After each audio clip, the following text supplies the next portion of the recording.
Here I have Samsung Galaxy S4, and today I'm going to show you how to change keyboard language on this device. So firstly you have to open settings, then you have to go to the more section, to the my device, then to the language and input,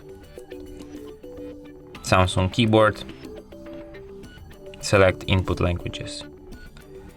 Here you can select, here you have a list of whole list of the available languages.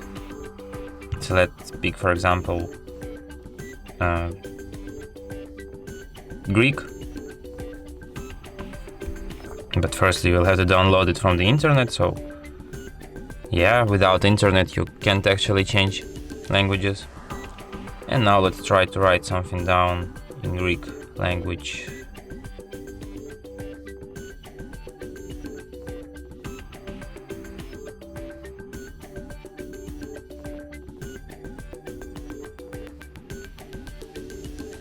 And as you can see, now I have Greek layout on my keyboard here.